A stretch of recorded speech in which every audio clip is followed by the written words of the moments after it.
ಇವತ್ತು packing start ಮಾಡಿದೆ. Packing ಮಾಡುವಾಗ ನನಗೆ ಸಿಕ್ಕಿದ್ದು ಒಂದಷ್ಟು paper bags and parcel covers. ಯಾಕೆ ಎಲ್ಲನೂ ಇಟ್ಕೊಂಡಿದ್ದೀನಿ ಅಂತ ಮಾತ್ರ ಕೇಳಬೇಡಿ ಆಯಿತಾ ಪ್ಲೀಸ್, ಬಿಕಾಸ್ ನನಗೂ ಗೊತ್ತಿಲ್ಲ. ಇನ್ನು ಕೆಲವೇ ದಿನಗಳಲ್ಲಿ I will be moving to my flat. Hey guys, welcome to ನನ್ನ ಪ್ಯಾಕಿಂಗ್ ವ್ಯಥೆಯ ಕತೆ ನಿಮ್ಮ ಜೊತೆ ಪಾರ್ಟ್ 1.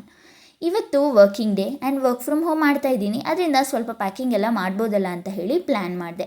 ಸೊ ಸ್ಟಾರ್ಟ್ ಕೂಡ ಮಾಡಿದೆ. ನಾನು ಪಿ ಜಿನಲ್ಲಿ ತುಂಬ ಐಟಮ್ಸ್ ಇಟ್ಕೊಂಡಿದ್ದೀನಿ. ಇವಾಗ ಎಲ್ಲ ತೆಗೆದು ಪ್ಯಾಕ್ ಮಾಡುವಾಗ at one moment I was surprised ಹೇಗೆ ಇಷ್ಟೆಲ್ಲ ಐಟಮ್ಸ್ನ ಈ ಚಿಕ್ಕ ಜಾಗದಲ್ಲಿ ಇಟ್ಕೊಂಡಿದ್ದೀನಿ ಅಂತ. ನನ್ನ ಹತ್ರ ಇರೋ ಟ್ರಾಲಿ ಆ್ಯಂಡ್ ಬ್ಯಾಕ್ ಪ್ಯಾಕ್ಸ್ ಎಲ್ಲ ನನ್ನ ಬಟ್ಟೆಗಳು ಆ್ಯಂಡ್ ಅದರ್ ಥಿಂಗ್ಸ್ಗೆ ಸಾಕಾಗ್ತಾನೇ ಇಲ್ಲ.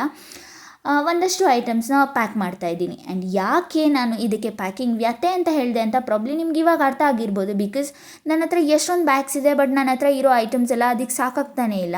ಆ್ಯಂಡ್ ಸಾಕಾಗೋಯ್ತು ನನಗೆ ಎಲ್ಲ ಹೇಗೆ ಶಿಫ್ಟ್ ಮಾಡೋದು ಅಂತ ಹೇಳಿ ಯೋಚನೆ ಆಗಿದೆ.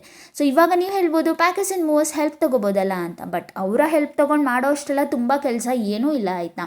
ಸೊ ಸ್ವಲ್ಪ ಬಟ್ಟೆ, ಸ್ಲಿಪ್ಪರ್, ಶೂಸ್ ಎಲ್ಲದನ್ನು ಕ್ಲೀನ್ ಮಾಡಿ ಇಟ್ಕೊಂಡು ಎಲ್ಲ ಒಂದಷ್ಟು ಪ್ಯಾಕ್ ಮಾಡಿ ಇಟ್ಟೆ. ಸೊ ನನ್ನ ಹತ್ರ ಇರೋ lunch box and water bottle ಎಲ್ಲ ನೋಡಿದ್ರೆ ಇರೋ ಒಬ್ಳಿಗೆ 4 ಜನಕ್ಕೆ ಆಗೋ ಅಷ್ಟು ಇಟ್ಕೊಂಡಿದ್ದೀನಿ. ಬೇಡದೇ ಇರೋ ವೇಸ್ಟ್ ಎಲ್ಲ ಒಂದಷ್ಟು ತುಂಬಿ ಇಲ್ಲಿಟ್ಟಿದ್ದೀನಿ. ಸೊ ಅದನ್ನೆಲ್ಲ ನೋಡಿ ಕ್ಲೀನ್ ಮಾಡಿ ಒಂದಷ್ಟನ್ನು ಎಸೆದೆ ಆ್ಯಂಡ್ ಆಲ್ಮೋಸ್ಟ್ ಅರ್ಧ ಪ್ಯಾಕಿಂಗ್ ಸಹ ಮುಗಿಸ್ದೆ. ಅಷ್ಟರಲ್ಲಿ ಮಧ್ಯಾಹ್ನ ಆಗೇ ಹೋಯಿತು. ಸೊ ಊಟಕ್ಕೆ ಹೋಗೋಣ ಅಂತ ಹೇಳಿ ಇವಾಗ ಕೆಳಗೆ ಹೋಗ್ತಿದ್ದೀನಿ. ಸೊ ಇಲ್ಲೇ ಪಿ ಜಿನಲ್ಲೇ ಇವತ್ತು ಊಟ ಮಾಡ್ಕೊತೀನಿ. ಸೊ ಇದಿಷ್ಟು ಇವತ್ತಿನ ವಿಡಿಯೋ. ಸೊ ಪಾರ್ಟ್ 2ದಲ್ಲಿ ಸಿಗೋಣ. ಅಲ್ಲಿ ತನಕ ಫಾಲೋ ಮಾಡೋದನ್ನು ಮರಿಬೇಡಿ. ಆ್ಯಂಡ್ ಈ ವಿಡಿಯೋ ಇಷ್ಟ ಆಗಿದ್ರೆ ಲೈಕ್ ಮಾಡಿ ಆ್ಯಂಡ್ ಶೇರ್ ಕೂಡ ಮಾಡಿ. So yeah, bye bye.